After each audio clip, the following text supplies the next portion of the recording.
গত সানডেতে আমার হাজব্যান্ড বাজার থেকে বেশ কিছু মাছ কিনে নিয়ে এসেছিল। ছোট চিংড়ির সাথে বেশ কিছুটা বড় চিংড়িও কিনে এনেছিল। সেদিন আমার শাশুড়িমাও বাড়িতে ছিলেন না, তাই সব মাছ আর একসাথে রান্না করা হয়নি। তাই পরের দিন অফিসে যাওয়ার আগে আমি বড় চিংড়িটা রান্না করে গিয়েছিলাম। সেদিন সকালে বাসি কাজ সেরে চলে গেলাম রান্নাঘরে গিয়ে রান্নার দিদিকে বললাম, বেশি কিছু রান্না করতে হবে না, তুমি শুধু ডাল ভাজা করে নাও আর আমি চিংড়ি মালাইকারিটা বানিয়ে নিচ্ছি। আসলে না, আমি, আমার হাজব্যান্ড আর আমার শাশুড়ি মা, আমরা তিনজনেই খুব একটা বেশি খাবার দাবার পছন্দ করি না। আমরা তিনজনেই একটু সিম্পল খাবারই পছন্দ করি। আর আমার শ্বশুরমশাই যেহেতু নিরামিষ খেয়ে থাকেন, ওনার রান্নাটা আমরা আমিষ রান্না করার আগেই বানিয়ে ফেলি। আর হ্যাঁ, আমি যে চিংড়ি মালাইকারিটা বানিয়েছি না, এটা কিন্তু আমি এই নিয়ে দ্বিতীয়বার বানিয়েছি। আমি না এই রান্নাটা করতে আগে চিংড়ি মাছগুলোকে নুন হলুদ দিয়ে ভালো করে ভেজে নিয়েছি। তারপরে পেঁয়াজ, আদা, রসুন আর লঙ্কা দিয়ে একটা পেস্ট বানিয়ে নিয়েছি।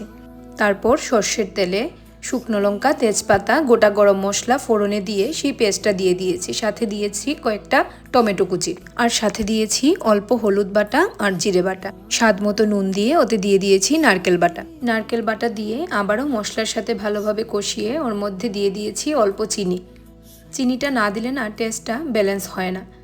গ্রেভিটা হয়ে গেলে ওর মধ্যে দিয়ে দিয়েছি আগে থেকে ভেজে রাখা চিংড়ি মাছগুলোকে। শেষে নামানোর সময় ঘি, গরম মশলা দিয়ে নামিয়ে নিয়েছি। নিজের লোকেদের জন্য রান্না করতে কিন্তু আমার ভীষণ ভালো লাগে। বিশেষ করে রান্না করার পরে যদি নিজের লোকেরা ভালো বলে, তখন তো আরও ভালো লাগে, মনে হয় কষ্টটাই সার্থক হয়ে গেল। সেদিনও অফিসে গিয়ে ফোন করে জিজ্ঞেস করলাম যে তোমার রান্নাটা কেমন লেগেছে। সে বলল ওর নাকি ভীষণ ভালো লেগেছে। আর সেদিন জানেন তো, আমারও না কাজ একটু তাড়াতাড়ি শেষ হয়ে গিয়েছিল। তাই ভাবলাম, কাজ যখন একটু তাড়াতাড়ি শেষ হয়েছে, নিজেও একটু আজকে গুছিয়ে খেয়ে যাই। সবাইকে গুছিয়ে খেতে দিলেও নিজে কিন্তু সেইভাবে খাওয়া হয় না। এমন না যে সানডে ছাড়া অন্য কোনো দিন ভালো মন্দ রান্না করা হয় না। সপ্তাহের অন্য দিনগুলোতেও কিন্তু ভালো মন্দ রান্না হয়ে থাকে, কিন্তু অন্যদেরকে গুছিয়ে দিলেও নিজে কিন্তু সেইভাবে গুছিয়ে খাওয়ার সময় হয়ে ওঠে না। তাই সেদিন যখন 5টা মিনিট আগেই সব কাজ শেষ হয়ে গেল, ভাবলাম কেন নিজে একটু গুছিয়ে খেয়ে যাব না। আর নিজেকে না এভাবে ট্রিট করতে খারাপ লাগে না বলুন? ভালোই কিন্তু লাগে। আর আপনারাও কি মালাইকারি এভাবে বানিয়ে থাকেন? কমেন্টে অবশ্যই জানাবেন। আজকের ভিডিও এখানেই শেষ করছি। সবাই ভালো থাকবেন।